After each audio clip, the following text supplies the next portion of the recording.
In front of me I have the brand new iPhone 7.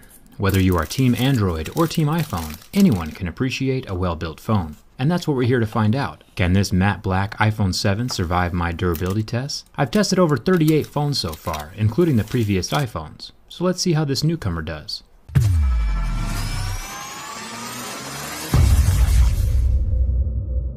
Let's start with the scratch test. I have a set of mineral picks that tell me where the hardness of the glass falls on Mohs scale of hardness. Sapphire glass would be around an 8 or a 9 on Mohs scale, or plastic screens like the Galaxy S7 Active would scratch at a level 3.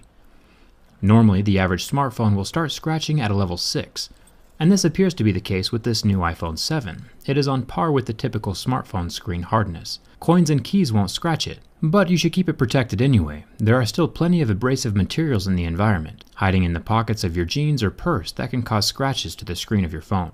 Let's jump down to the home button, or better said, the home touchpad now, since it doesn't click anymore. There have been rumors that the home button and the camera lens are made of sapphire, which would make them extremely scratch resistant, nearing the point of diamonds, which would be nice. Some smartphones, like the Galaxy phones, use a plastic home button that can scratch easily. But so far, this touchpad can resist the scratching from my razor blade. But is it sapphire, or is it just normal glass? The easiest way to find out is using the hardness picks. Like I mentioned before, glass will scratch at a 5 or 6, but sapphire should be around an 8 or a 9. And since this button has a deep scratch with a level 6 pick, we know for sure that it's regular glass and not sapphire. The earpiece is made of metal and very solidly stuck in place. It won't be sliding around or falling out like the old iPhone 4s did.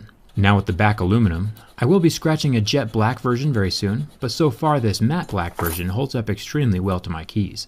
You can hardly tell that it's been scratched. Razor blades, on the other hand, will scratch the phone just fine.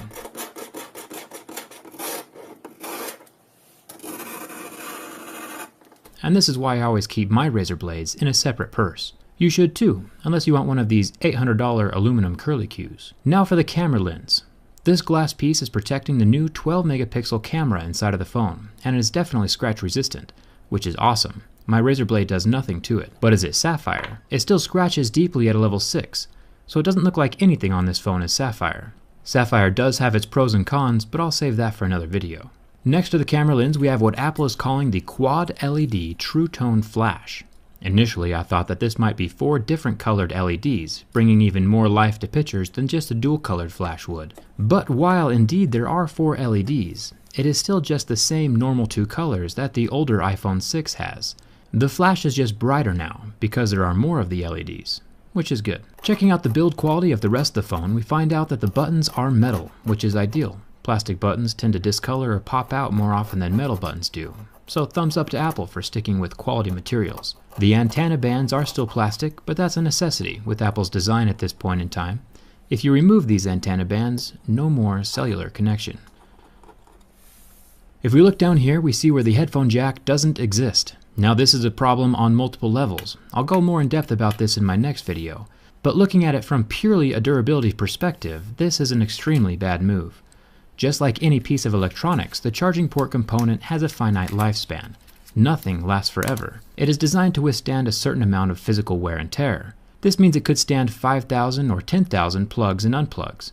Nobody knows the exact number but Apple, but essentially, now that Apple is combining the headphone jack and the charging port into one, we have 2 accessories using the same single port, doubling the rate of wear and tear. So once this singular lightning port dies or reaches the end of its lifespan, your phone is toast. There's no backup wireless charging either. So if you are a person who's ever had their charging port stop working on a previous phone, you can sit back and watch your iPhone 7 port die in half the time. Unless you fork over the dough for some wireless headphones, which is what Apple wants you to do anyway. I plan on making a video more in depth about the headphone jack in a few days. It'll be revealing, so subscribe and turn on your notifications for that. What do you think? Is it good that Apple killed the headphone jack? Let me know down in the comments. On to the burn test. The IPS LCD of the iPhone 7 lasted almost 10 seconds under direct contact with flame before the pixels got hot and turned off, going completely black. It is interesting to see what screens recover and which ones don't. Samsung AMOLED screens currently turn white and do not recover from flame. The iPhone, however, completely recovered and functions as normal. It is cool to the touch within seconds. Now the bend test. The iPhone 6 had a nifty little trick that would permanently match the phone to the curve of your body if you ever sat on it. The iPhone 7 does not appear to be as flexible. It is interesting to watch the waterproofing adhesive between the frame of the phone and the screen. You can watch it tear as I heavily flex the phone. So while this phone will not suffer from bin gate or catastrophic failure, I would still not sit on it, just to keep that water resistance intact. Once that adhesive is torn, it will not be as resistant as it once was. Overall, Apple has made another solid phone. I appreciate the build quality. I still have plenty more to say about that headphone jack, but that'll come in another video. All of my behind the scenes stuff can be found on Instagram and Twitter, and there's a very good chance I'll start an iPhone 7 giveaway on my Twitter in the next week or so. So follow me there if you're interested in that kind of thing. And if you aren't subscribed yet but love technology, hit that subscribe button. I review tech from the inside. Thanks for watching. Hope to see you around.